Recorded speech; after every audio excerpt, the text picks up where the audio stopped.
An MLS expansion fee just crossed $200 million. A pro pickleball franchise sold for around $10 million.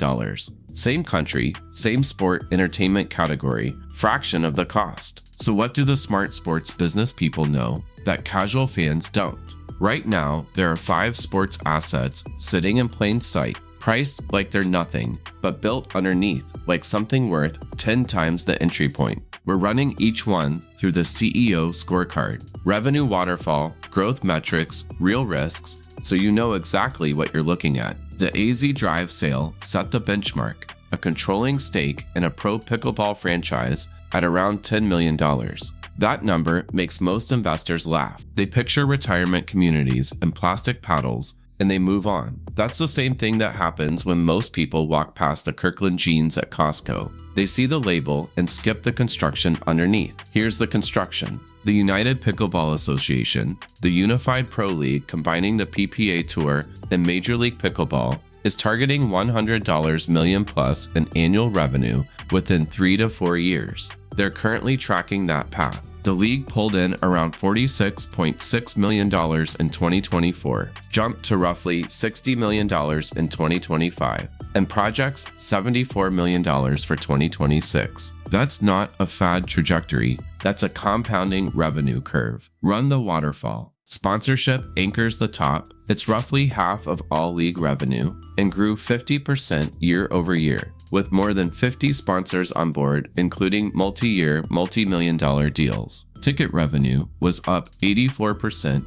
in the first post-merger season. Linear broadcast hours more than doubled. Pickleball TV crossed 1 billion minutes watched in 2024. Those aren't vanity metrics. They're the inputs broadcasters and sponsors use to price the next contract cycle. The CEO scorecard signals are stacked. The Sports and Fitness Industry Association counts 19.8 million US participants and names pickleball the fastest growing sport in America for the 4th consecutive year. Nearly $250 million in aggregate capital has already been committed to consolidate and build the league structure. Now the risk, because the CEO scorecard doesn't ignore risk. Media rights are still immature. The real re-rating hasn't happened yet, and fad risk is real if participation plateaus. But here's the thing about franchise-level unit economics. At $10 million entry, with the league on a path toward 9-figure annual revenues, you're not betting on a fad.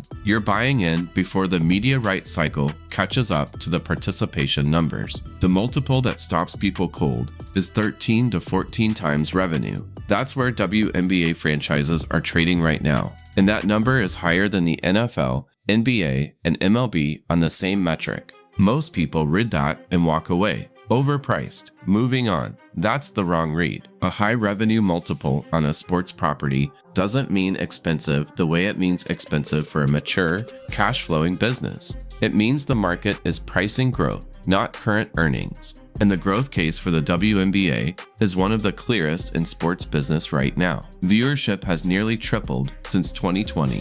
McKinsey projects revenue growing 250% between now and 2030, from around $1 billion to $2.5 billion.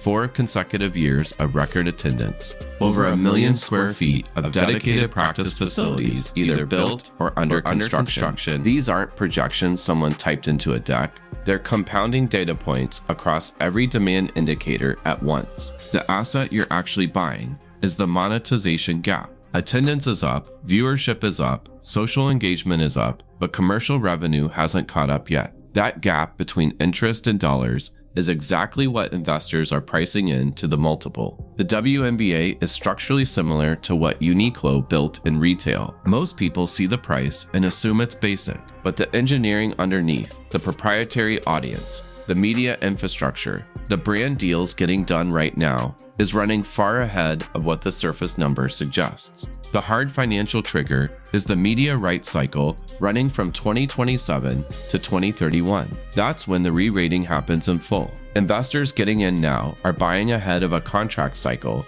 that will likely reset the revenue baseline for every team in the league. Everyone knows the Premier League number. Combined domestic and international rights exceed 4.5 billion euros per season. That figure gets cited constantly, and it's made a lot of investors assume European football media rights are priced out for anyone without institutional capital and a long runway. What they ignore is League One. MediaPro signed a record rights deal for top-flight French football, couldn't pay, and collapsed. League One had to re-tender at significantly lower values in a fire sale environment. The broadcasters who stepped in, Canal Plus and Amazon among them, got top-flight French football at a fraction of what MediaPro had committed. Their short-term ROI improved sharply compared to the inflated baseline that broke MediaPro. That's the Dickies parallel. The 874 work pant looks cheap, but it runs 10 to 11 stitches per inch, while designer chinos at $150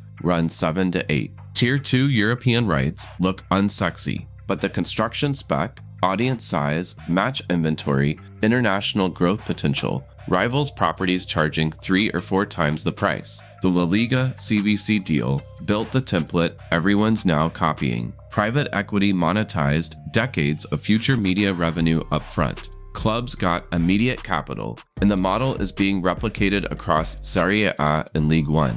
For investors, the window is the next 1 or 2 domestic rights retenders in France and Italy. That's where the entry point sits. The CEO scorecard risk is real here. Piracy across Southern and Eastern Europe erodes value extraction. Wage inflation consistently eats into media revenue gains, and regulatory pressure on collective selling arrangements isn't hypothetical. These are structural headwinds, not edge cases, separate from the franchise play entirely. This is the real estate and programming stack, and the unit economics don't require a media rights cycle to work. They already work right now. John's Design and Consulting benchmarks a successful dedicated pickleball facility at around $1.2 million in annual revenue. Break even for a staffed operation sits at roughly $750,000. A highly automated facility gets there at $400,000 because the labor line is thin. At scale,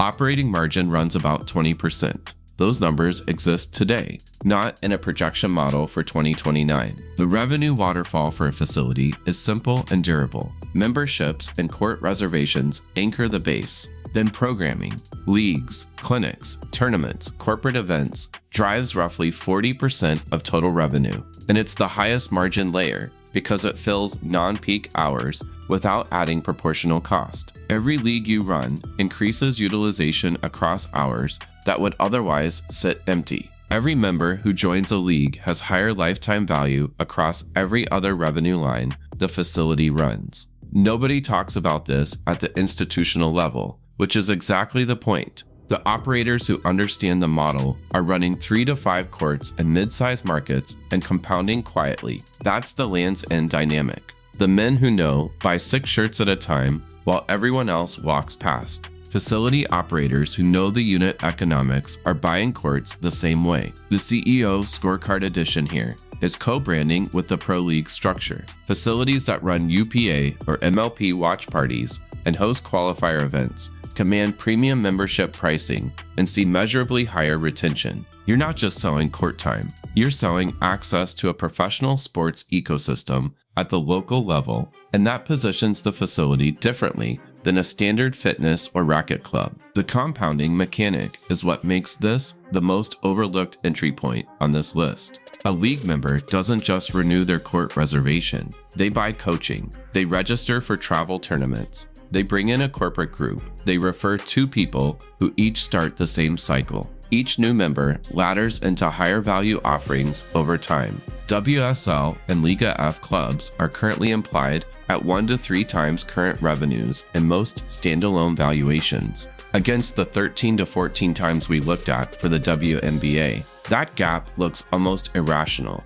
until you understand why it exists. Most women's clubs in Europe are owned by men's clubs, so the women's side never gets valued as a standalone growth asset. It sits on the books as a cost center. The sponsorship revenue it helps generate for the full club portfolio isn't credited back. The ESG brand equity, the cross promotion with the men's squad, the content it produces, All of it flows up to the parent and disappears from the women's team valuation entirely. That's the mispricing. You're getting credited for the cost, but not the contribution. The structural drivers for European women's soccer are identical to the WNBA before 2020. The re-rating in the US happened fast once women's properties started getting unbundled from men's broadcast packages and received dedicated windows and marketing. The same mechanism is building in England and Spain, and the catalysts are on the calendar. The next Women's World Cup and European Championship cycles are the media rights inflection points. These tournaments create hard before and after valuations,